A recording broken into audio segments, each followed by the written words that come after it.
tenim escrit. Sembla clar que l'intercanvi d'ambaixades entre Xina i Catalunya eren relativament freqüents.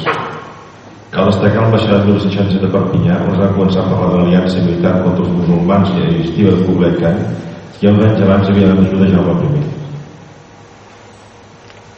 Tenim també, per que se m'ha papelat aquí, no ho tenia gravat, el fet que l'any 1967 Jaume de Laric va ser enviat com a resposta d'aquesta ambaixada, va ser enviada al rei dels tàrtars i va rebre una resposta al cap de 2 anys que ha tornat amb dos xinesos, amb 2 mandarins, explica la crònica, dient que havia vingut acompanyat, com Jaume de Laric havia tornat i acompanyat de dos bons homes o homes nobles o homes poderosos amb capacitat per negociar junt amb un ambaixador, com el mateix Miquel Paleòleg, amb l'emperador de Bizanci, per evitar de muntar una ambaixada, una aliança militar contra els musulmans interessants. Que no va sortir per diverses raons, perquè el rei era gran i va fracassar el temps per diverses raons.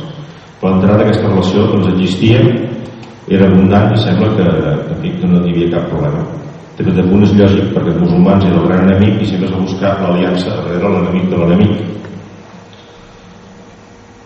I aleshores, quan tenim els enemics del 1975 dels fills del rei Jaume, diu això: Jaume de Laric, que era nostre i no us l'havia enviat al rei dels tàrtars, que era vingut d'allà i que nos portava bon missatge, i amb ell venien 2 tàrtars, honrats homes, mas no era fos honrat i havia mucho poder.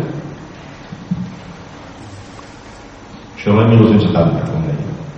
El nostre rei Jaume I declara sense cap immodèstia: tan bon fet ni tan honrat no feu ningú rei. O sigui, cap rei d'Europa mai havia tingut una ambaixada directa d'un rei de la Xina que fos conegut. Així ho explica. El fet era gran, que ningú rei que fos de Samar no faria ni amor amb aquests tàrtars. L'una que de poc temps ençà era començava el lloc poder. L'altra que aquells no enviaren missatge a ningú rei de cristians que era llur amor no se'l fora. O sigui, Jaume I declara que cap rei europeu, cap rei cristià ha rebut mai una ambaixada tan formal i tan clara i tan important com aquesta que van rebre els catalans en aquells anys.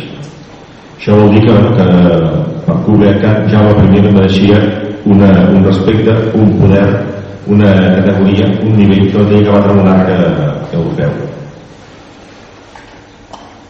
I també explica així l'acord que van arribar. Explica: no es queden a València venc los Jaume de Laric amb 2 tàrtars i altre missatge de Grècia que hi havia, i deixaren-nos de part de Brancà, que era rei dels tàrtars, i ell havia cor i voluntat d'ajudar-nos, i que vinguéssim a Lais, que és un poble de la ciutat que hi ha per allà al Mar Negre, que el se moria, i altre lloc que eixiria de nos, i per sa terra trobaríem sota Mastiu, diu, o sigui, així parlaríem que amb ells en set un carril sepulcre. I aquí no es bastaria de gens, ens bastaria de conduir. Ell diu un altre missatge de Paleòleg, emperador dels grecs, que ell nos enviaria per mar conduït. Si se'l conduït, ajuda militar, ajuda econòmica, ajuda política per arribar a una aliança amb els musulmans de Pròxim Orient. Ras i curt. El nostre rei Jaume I va enviar a Mèxic un ambaixador de Kublai Khan amb l'objectiu que, d'acord amb el seu cosí l'emperador de Bizanci, organitzava una campanya política-militar conjunta a 3 bandes. L'objectiu d'expulsar els musulmans de Terra Santa. Ambaixada que era resposta d'una ambaixada a iniciativa de l'emperador de Xina, Kublai Khan. Es deia que aquella una part dels cristians una part dels tàrtars eren cristians, estudiants jacobites, almenys això és el que es creia. Tenim una mostra, a part d'aquests testimonis escrits de aquesta relació amb Xina en els voltants del 1970, la resposta és que sí. Ja ho he apuntat abans el Mic Manuel Capdevila, i com abans ha apuntat molt bé el senyor regidor, evidentment Ripoll és un lloc molt pertinent per explicar aquestes coses.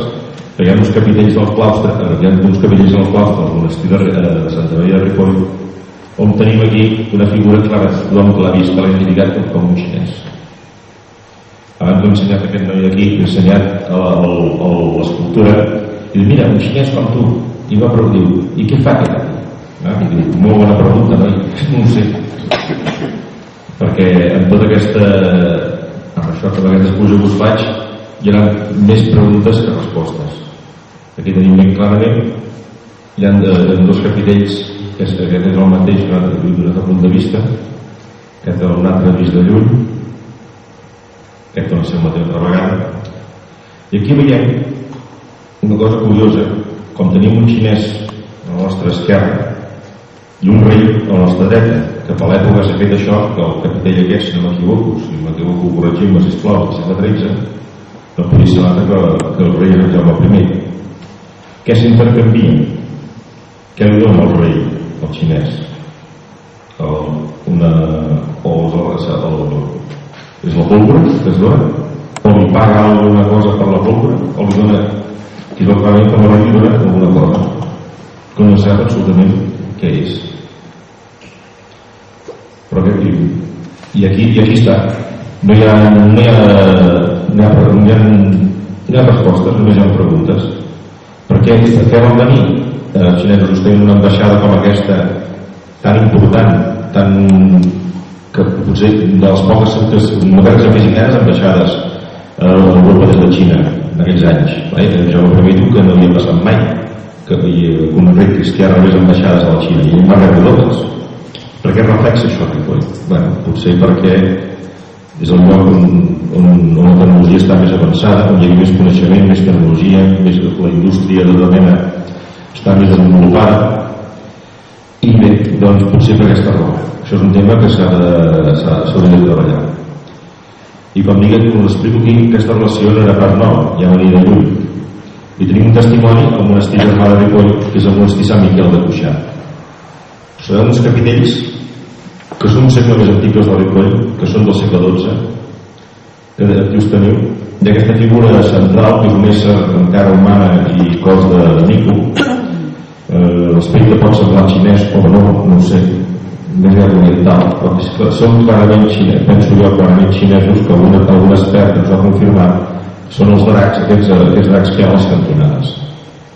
La guia oficial turística del monestir de Sant Miquel de Cuixà explica que diu que són hindús.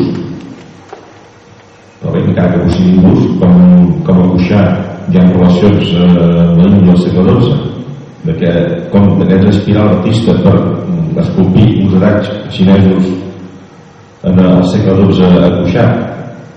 Era xinès l'artista o havia après a esculpir a Xina? Tots són preguntes. Aquí tenim una altra figura similar a l'anterior, però la mateixa idea. Cara relativament oriental, un ésser també en cos de mico i cara de persona, cara d'home, amb la seva barba xinesca, els seus ulls xinescos i també aquest drac mateix. I aquí un altre, exactament el mateix. I allò que deia, cal fixar especialment els animals dels cantonats que tenen l'aspecte de dracs orientals.